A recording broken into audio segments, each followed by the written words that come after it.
बात करते हैं उस ग्रह की जो चंद्रमा के साथ मिलकर आपको एक अलग तरीके का स्ट्रेस देता है। कौन सा है वो ग्रह, आइए जानते हैं पंडित जी से। कुंडली में चंद्रमा और केतु की युति होने पर बहुत स्ट्रेस बढ़ता है, बहुत तनाव बढ़ता है। सोचने समझने की शक्ति,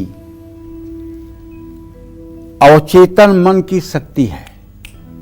ऐसे में कुंडली में अगर चंद्रमा और केतु एक साथ हो तो व्यक्ति बिना किसी कारण के डिप्रेशन में चला जाता है।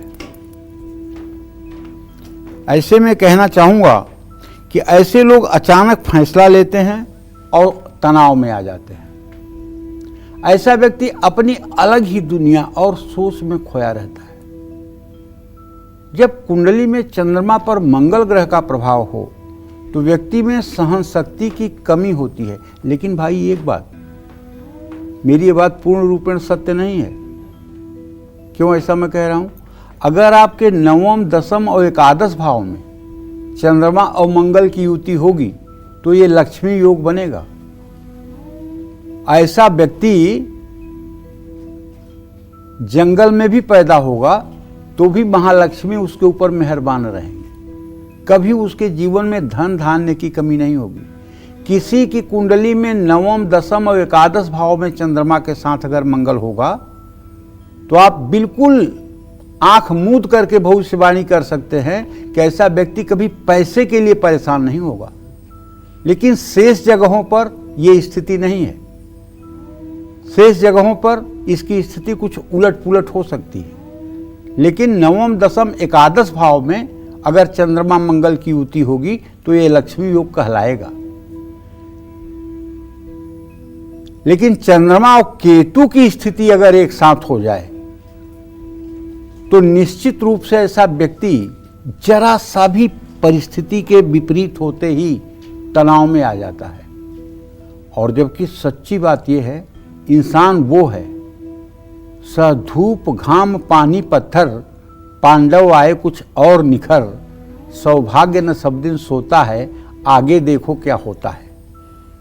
याचना नहीं अब रण होगा, जीवन जया की मरण होगा। पेरा जाता जब इक्षुदंड, बहती रस की धारा प्रचंड, मेहंदी जब सहती है प्रहार, बनती ललनाओं का सिंगार।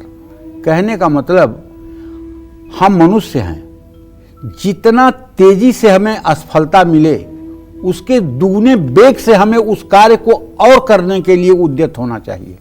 हताश और निराश नहीं होना चाहिए। हम अविनाशी ईश्वर के अंश हैं। ये शरीर मर सकता है, ये शरीर जल सकता है, लेकिन इसके अंदर रहने वाली जो आत्मा है वो अजर अमर अविनाशी है।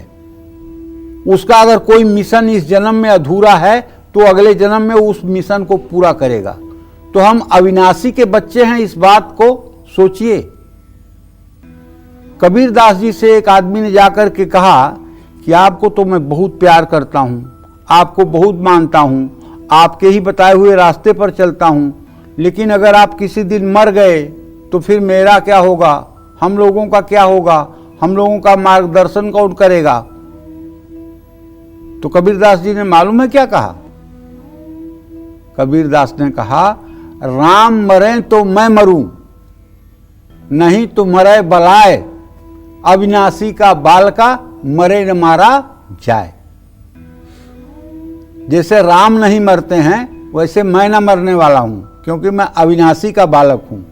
मरे न मारा जाए, ये शरीर मर सकता है लेकिन जो इसके अंदर अविनाशी आत्मा है वो कभी नहीं मर सकती। नैनम छिद्रन्ति शास्त्राणि, नैनम दहति पावकः, न चैनम क्लेदयन् तापो, न शोषयति मारुतः।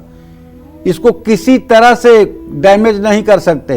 ईश्वर अंश जीव अविनाशी, चेतन अमल सहज सुख राशि, ये अविनाशी का अंश है। तो इसलिए जिंदगी है तो असफलता मिलेगी।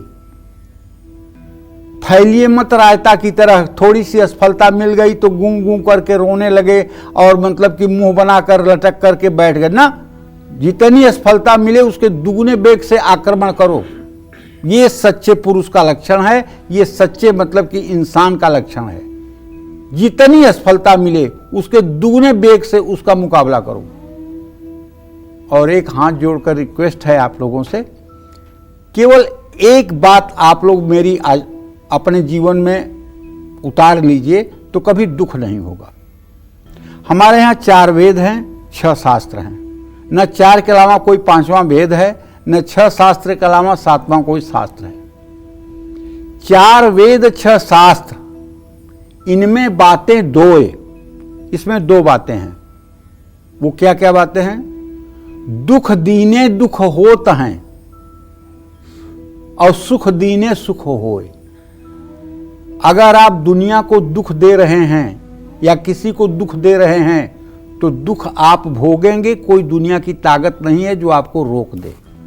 और सुख दीने सुख होए, अगर आप जगत को सुख दे रहे हैं तो आपको सुखी रहने से भी कोई रोक नहीं पाएगा। इसलिए अगर आपको सुखी रहना है तो सबको सुख देने की कोशिश करिए, और अगर आपको दुखी रहना है तो किसी को दुख देने की कोशिश कर लीजिए। 4 वेद 6 शास्त्र, इनकी बातें 2 है। दुख दीने दुख होता है, सुख दीने सुख होए। ये आप भी समझिए, अपने बच्चों को भी समझाइए, अपने परिवार के हर सदस्य को समझाइए। हर सास समझ लें कि बहुओं को किस तरह से रखना है, और हर बहू भी समझ ले कि सास को किस तरह से रहना है। क्योंकि इसका असर, अगर सास बुरा व्यवहार करेगी तो उसके बेटी को भुगतना पड़ेगा, अगर बहू बुरा व्यवहार करेगी तो उसके आने वाली संतान को भुगतना पड़ेगा। इसलिए पहले से ही ठीक हो जाओ भैया। जय मां विंध्यवासिनी।